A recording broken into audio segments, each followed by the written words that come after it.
வணக்கம்.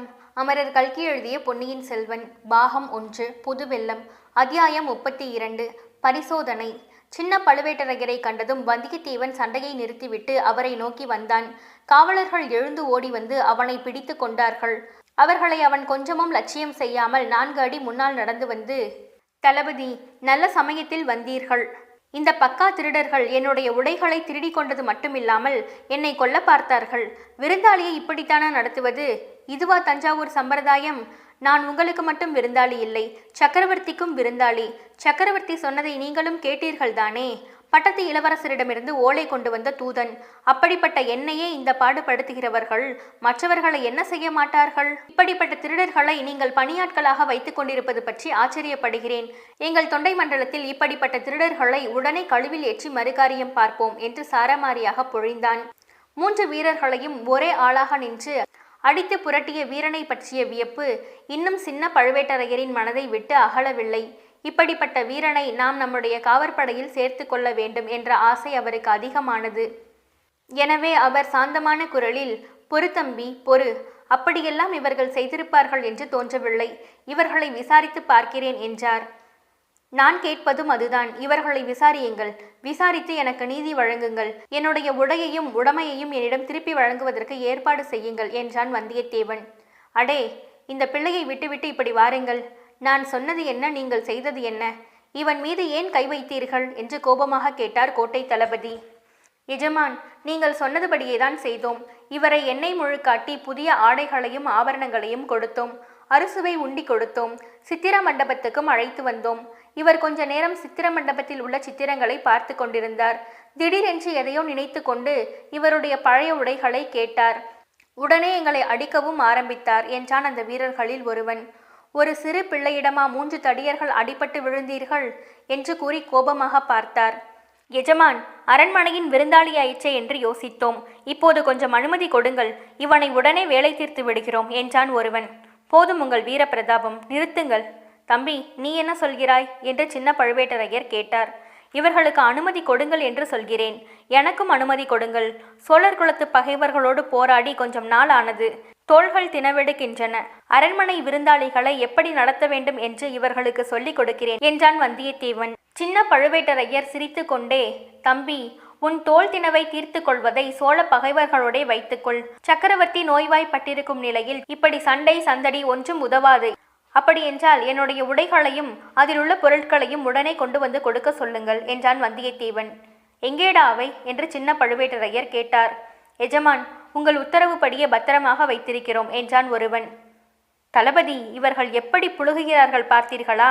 கொஞ்ச நேரத்துக்கு முன்னால் உடைகளை வெளுக்க போட்டிருப்பதாக சொன்னார்கள். இப்போது பத்திரப்படுத்தி வைக்க சொன்னதாக சொல்கிறார்கள். சற்று போனால் உங்களுக்கே திருட்டுப்பட்டம் கூட கட்டி விடுவார்கள் என்றான் வந்தியத்தேவன். தளபதி காவலர்களை பார்த்து, முட்டாள்களே, இந்த பிள்ளைக்கு புதிய ஆடைகள் கொடுக்கும்படி மட்டும்தானே சொன்னேன். பழையவைகளை பற்றி நான் ஒன்றுமே சொல்லவில்லை. இந்த மூடர்கள் என்னென்னவோ உளறுகிறார்கள் தம்பி. போனால் போகட்டும். பழைய உடையை பற்றி எதற்காக இவ்வளவு கவலைப்படுகிறாய்? அதற்குள் ஏதாவது உயர்ந்த பொருளை வைத்திருக்கிறாயா என்று கேட்டார். ஆமாம், வழிநடை செலவுக்காக பொற்காசு வைத்திருக்கிறேன் என்று வந்தியத்தேவன் சொல்வதற்குள், அதற்காக நீ கவலைப்பட வேண்டாம். உனக்கு வழி செலவுக்கு எவ்வளவு பொன் வேண்டுமோ அவ்வளவு தருகிறேன் என்றார் பழுவேட்டரையர். தளபதி, நான் இளவரசர் கரிகாலருடைய தூதன். பிறரிடம் கை நீட்டி பணம் பெறும் வழக்கம் என்னிடம் கிடையாது என்றான் வந்தியத்தேவன். சரிதான். உன்னுடைய உடையையும் அதற்குள் இருந்த பொற்காசுகளையும் திருப்பி உன்னிடம் சேர்க்க ஏற்பாடு செய்கிறேன். கவலைப்படாதே. உன் உடையில் வேறு பொருள் ஒன்றும் இல்லை அல்லவா என்று சின்ன பழுவேட்டரையர் கேட்டார். வேறொரு முக்கியமான பொருளும் என் அரை சுற்று ஆடையில் இருக்கிறது. அதை உங்கள் ஆட்கள் தொட்டிருக்க மாட்டார்கள் என்று நினைக்கிறேன். தொட்டிருந்தால் அவர்கள் தொலைந்தார்கள் என்றான் வந்தியத்தேவன். ஆஹா, உனக்கு எப்படி கோபம் வருகிறது? எங்கே யாரிடத்தில் பேசுகிறோம் என்பதை மறந்துவிட்டே பேசுகிறாய்.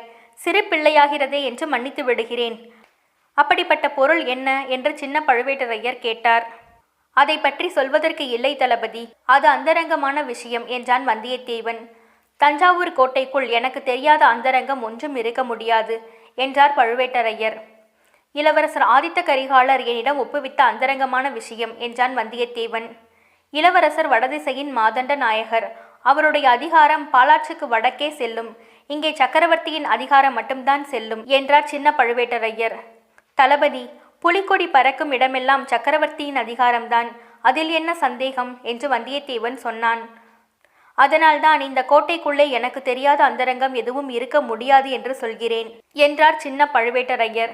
தளபதி, சக்கரவர்த்தியை கண்ணும் கருத்துமாக காப்பாற்றி வருவதற்காக உங்களுக்கும் பெரிய பழுவேட்டரையருக்கும் சோழ சாம்ராஜ்யம் நன்றி கடன் பட்டிருக்கிறது. இன்றைக்கு சக்கரவர்த்தி உங்களை பாராட்டியதும் என் காதில் விழுந்தது. உங்களுக்கு பயந்து கொண்டுதான் யமன் தஞ்சை கோட்டைக்குள் புகுந்து வராமல் தயங்கி நிற்கிறான் என்று சக்கரவர்த்தி சொன்னாரே, அது எவ்வளவு பொருத்தமான வார்த்தை என்றான் வந்தியத்தேவன். ஆமாம் தம்பி, பழையாறையிலிருந்து சக்கரவர்த்தியை நாங்கள் இங்கே அழைத்து வந்து கட்டுக்காவலுக்குள் வைத்திருக்காவிட்டால் இத்தனை நாளும் என்னென்ன விபரீதங்கள் நடந்திருக்குமோ தெரியாது. பாண்டிய நாட்டு சதிகாரர்களின் நோக்கம் நிறைவேறி இருந்தாலும் இருக்கலாம் என்றார் சின்ன பழுவேட்டரையர். நீங்களே அப்படி சொல்கிறீர்களே, அப்படி என்றால் நான் கேள்விப்பட்டது உண்மையாகத்தான் இருக்க வேண்டும் என்றான் வந்தியத்தேவன். என்ன கேள்விப்பட்டாய் என்று சின்ன பழுவேட்டரையர் கேட்டார். சக்கரவர்த்திக்கு விரோதமாக ஒரு சதி நடக்கிறதென்றும் சக்கரவர்த்தியின் மகன்களுக்கு எதிராக இன்னொரு சதி நடக்கிறது என்றும் கேள்விப்பட்டேன் என்றான் வந்தியத்தேவன். சின்ன பழுவேட்டரையர் தன் பற்களினால் உதட்டை கடித்து கொண்டார். போயும் இந்த சிறு பையனிடம் பேச்சு கொடுத்தோமே என்று நினைத்து கொண்டார். உனக்கென்ன அதை பற்றி கவலை? எல்லா சதிகளையும் உடைத்து சோழர் குலத்தை பாதுகாக்க நாங்கள் இருக்கிறோம். உனக்கு உன்னுடைய பழைய ஆடைகள் வேண்டும், அவ்வளவுதானே என்றார். என் பழைய ஆடைகளும் வேண்டும், அவற்றுள் இருந்த பொருட்களும் வேண்டும் என்றான் வந்தியத்தேவன். என்னென்ன பொருட்கள் என்று நீ இன்னமும் சொல்லவில்லையே என்றார் சின்ன பழுவேட்டரையர். சொல்லித்தான் ஆக வேண்டுமானால் சொல்கிறேன். இளவரசர் சக்கரவர்த்திக்கு மட்டுமில்லாமல் இன்னொரு ஓலையும் என்னிடம் கொடுத்திருந்தார் என்றான் வந்தியத்தேவன். இன்னொரு ஓலையா? யாருக்கு? நீ இதை சொல்லவே இல்லையே என்றார் சின்ன பழுவேட்டரையர். நீங்கள் இப்போது கேட்கிறபடியால் சொல்கிறேன். பழையாறையில் உள்ள இளைய பிராட்டி குந்தவை தேவிக்கு இளவரசர் ஓலை ஒன்று கொடுத்தார் என்றான் வந்தியத்தேவன். ஓ, அப்படி என்றால் நாளைக்கு சக்கரவர்த்தி கொடுக்கும் ஓலையை எடுத்துக்கொண்டு நீ உடனே காஞ்சிபுரத்துக்கு போக முடியாது. இளைய பிராட்டிக்கு இளவரசர் ஓலை அனுப்பும்படி இப்போது என்ன அவசரம் வந்தது என்று சின்ன பழுவேட்டரையர் கேட்டார். தளபதி, நான் பிறருக்கு எழுதப்படும் ஓலையை படிப்பதில்லை. சக்கரவர்த்தியின் ஓலையை படித்தது போல இதையும் நீங்கள் படிப்பதில் எனக்கு ஒன்றும் ஆட்சேபம் கிடையாது. ஆனால் என்னுடைய பொருட்கள் என்னிடம் பத்திரமாக திரும்பி வந்தாக வேண்டும் என்றான் வந்தியத்தேவன். அதை பற்றி பயம் வேண்டாம், நான் பார்த்து எடுத்து வருகிறேன் என்று சின்ன பழுவேட்டரையர் நடந்தார். அவர் பின்னோடு வந்தியத்தேவனும் நடந்தான். சின்ன பழுவேட்டரையர் திரும்பி வந்தார். அவருக்கு பின்னால் ஒருவன் தட்டில் சீர்வரிசை கொண்டு வருவது போல வந்தியத்தேவனுடைய பழைய உடைகளை எடுத்து வந்தான். தம்பி, இதோ உன் ஆடைகள் பத்திரமாய் இருக்கிறது, நன்றாக பார்த்துக்கொள் என்றார் கோட்டை தளபதி. வந்தியத்தேவன் அப்படியே சோதனை செய்து பார்த்தான். அரை சுருளில் அவன் வைத்திருந்த பொன்னை காட்டிலும் அதிகமான பொற்காசுகள் இருந்தன. குந்தவை தேவியிடம் கொடுக்க வேண்டிய ஓலையும் இருந்தது. சின்ன பழுவேட்டரையர் தான் எடுத்த ஓலையை திரும்ப வைத்திருக்கிறார். பொற்காசுகள் எதற்காக அதிகம் வைத்திருக்கிறார் என்று தெரியவில்லை. பொல்லாத மனிதர் இவர். எப்படியெல்லாம் அவனை சோதித்து பார்க்க போகிறாரோ தெரியாது. இவரிடம் சர்வ ஜாக்கிரதையாகவே நடந்து கொள்ள வேண்டும், ஏமாறந்து போகக்கூடாது என்று வந்தியத்தேவன் நினைத்து கொண்டான். எல்லாம் சரியா இருக்கிறதா தம்பி? நீ கொண்டு வந்த பொன் பொருள் எல்லாம் என்று சின்ன பழுவேட்டரையர் கேட்டார். இதோ பார்த்து சொல்கிறேன் என்று சொல்லி வந்தியத்தேவன் பொற்காசுகளை எண்ணினான். அதிகமாக இருந்த காசுகளை தனியாக எடுத்து பழுவேட்டரையர் முன்பு வைத்துவிட்டு, தளபதி, வானர் குலத்தில் பிறந்தவன் நான், ஆதித்த கரிகாலரின் தூதன், பிறர் பொருளுக்கு ஆசைப்படுவது இல்லை என்றான். உன்னுடைய நேர்மையை மிக பாராட்டுகிறேன். ஆனாலும் உன்னுடைய வழி செலவுக்கு நீ இதை வைத்து கொள்ளலாம். எப்போது புறப்பட விரும்புகிறாய்? இன்றைக்கே புறப்படுகிறாயா அல்லது இன்று இரவு தங்கி பெரியவரையும் பார்த்துவிட்டு நாளை போகிறாயா என்று கோட்டை தளபதி கேட்டார். கட்டாயமாக இன்று இரவு இங்கே தங்கி பெரிய பழுவேட்டரையரையும் பார்த்துவிட்டுத்தான் போகப் போகிறேன். ஆனால் உங்கள் ஆட்களிடம் மட்டும் கொஞ்சம் சொல்லி வையுங்கள், என் பொருட்களில் கை வைக்க வேண்டாம் என்று. இப்படி சொல்லிக்கொண்டே அதிகமாயிருந்த பொற்காசுகளையும் எடுத்து வந்தியத்தேவன் துணி சுருளில் பத்திரமாக வைத்து கொண்டான். ரொம்ப சந்தோஷம்.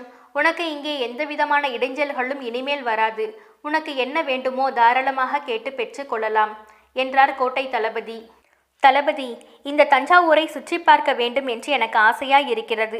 பார்க்கலாம் இல்லையா என்று வந்தியத்தேவன் கேட்டான். தாராளமாக பார்க்கலாம். இதோ இவர்கள் 2 பேரும் உன்னோடு வந்து கோட்டைக்குள் எல்லா இடங்களையும் காட்டுவார்கள். கோட்டைக்கு வெளியில் மட்டும் போக வேண்டாம். சாயங்காலம் கோட்டை கதவுகளை சாத்தி விடுவார்கள். வெளியில் போய்விட்டால் திரும்பி இரவு வர முடியாது. கோட்டைக்குள் உன் விருப்பப்படி சுற்றிப்பார் என்று சொல்லி 2 புதிய ஆட்களை சின்ன பழுவேட்டரையர் அருகில் அழைத்து அவர்களிடம் ஏதோ சொன்னார். அவர் சொன்னது என்னவாயிருக்கும் என்று வந்தியத்தேவன் ஒருவாறு ஊகித்து தெரிந்து கொண்டான். இத்துடன் அத்தியாயம் 32 நிறைவுற்றது. மீண்டும் அடுத்த அத்தியாயத்தில் சந்திப்போம். நன்றி, வணக்கம்.